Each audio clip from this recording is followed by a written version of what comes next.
the places in Ireland where many of these migrants are being housed are so disruptive. I mean, the great number of people who are being put in small towns is astonishing to me. There's a fairly small town called Newton Mount Kennedy, if I'm pronouncing it correctly, that I actually think is in the district of Simon Harris in County Wicklow, less than 3,000 people, but they were planning on, like a fairly small, close-knit place, and they were planning on putting a bunch of migrants in there. I don't think they had a public consultation on the matter.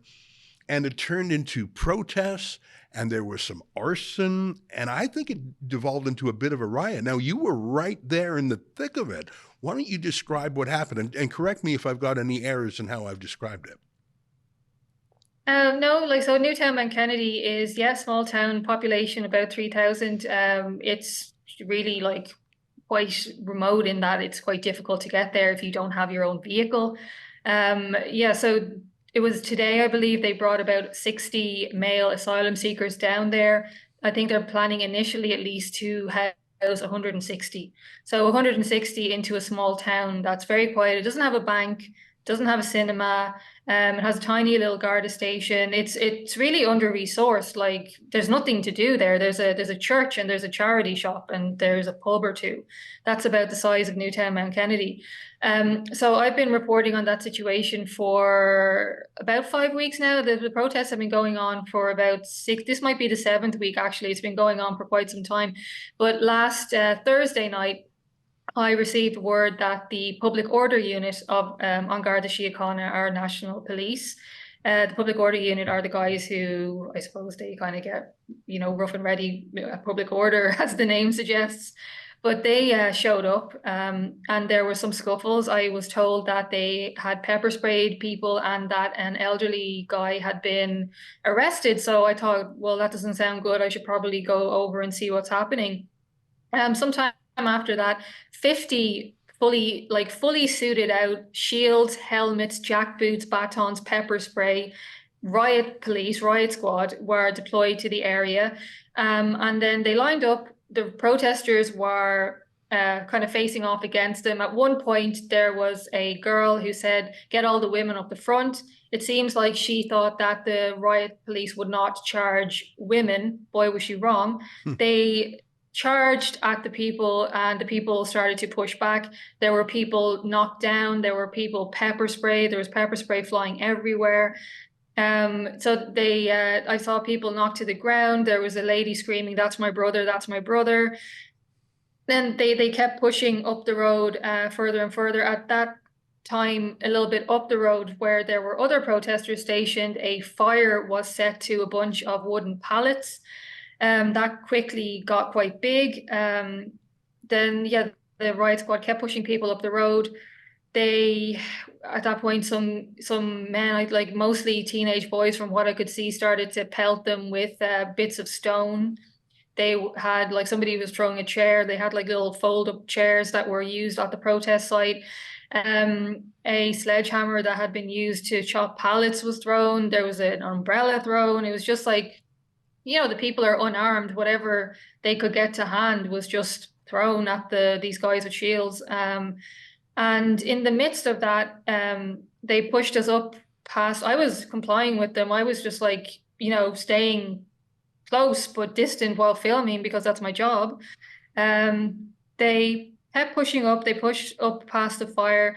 And then there was a man who they pepper sprayed and he ended up on his knees with his head on his hands. He actually phoned me today. He actually reached out to me and I'll tell what happened next. But I saw him on the ground. I saw him clearly in a position of surrender. And then the riot squad proceeded to surround him and they started to kick him. So I said, "He's on his knees." And, some people have been saying that I did the right thing. Some people have been saying that I shouldn't have done that because I'm a journalist and I behaved, I guess I shouldn't have done that. But anyway, in the heat of the moment, I did say he's on his knees. And that's why I said it. And while I was retreating back, one of the public order unit came up to me and pepper sprayed me in the face. Out to the field. Hold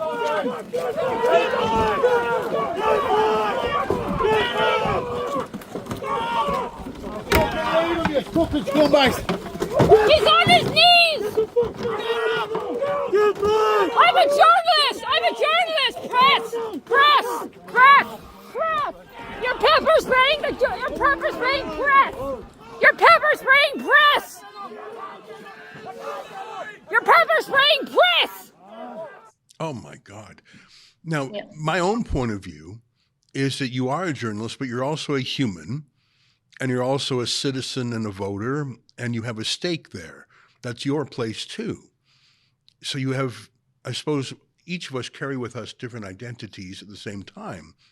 And I really have to tell you, I don't think it's inappropriate for you to say something as simple, obvious, and factually correct as he's on his knees. So I'm going to politely disagree with the folks who've chastised you for that.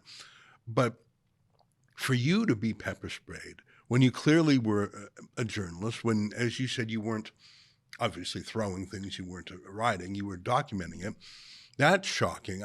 Did they like blast you right in the face? Did it hurt? Or did it take you out of commission?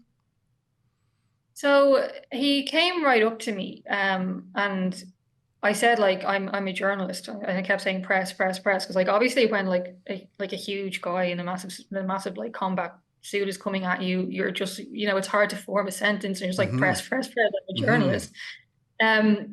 So the video, like, I don't know if you've seen the video, but the frame is zoomed, so I'm not actually as close to him as I look like I am.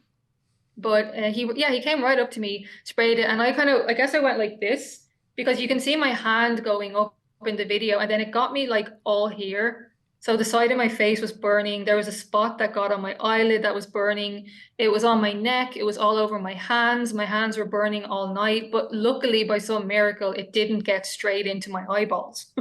So I definitely didn't get it as bad as the other people who got sprayed.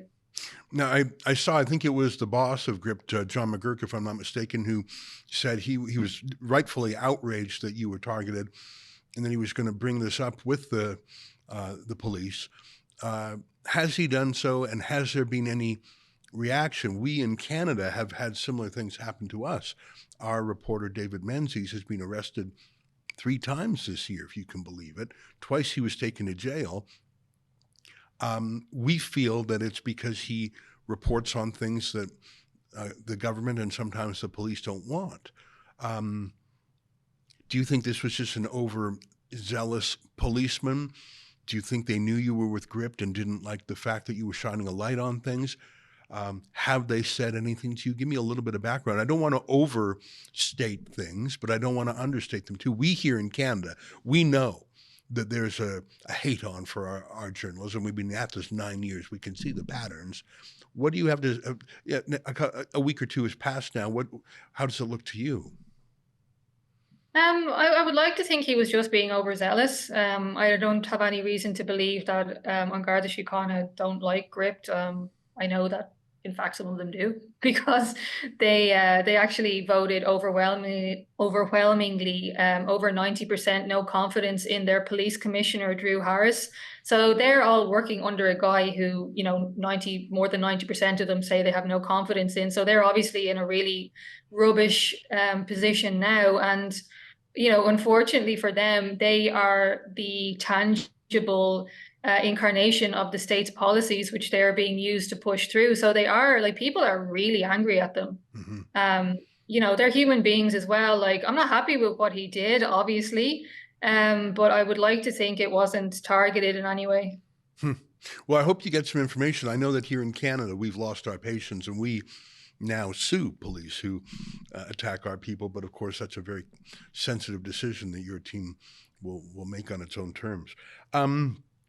I'm thinking about the stats you said about little Newtown, Mount Kennedy, 3,000 people, and they want to put in, I think you said 60 men and then more after that. What's the total number they're looking at? About 150? Is that what you said?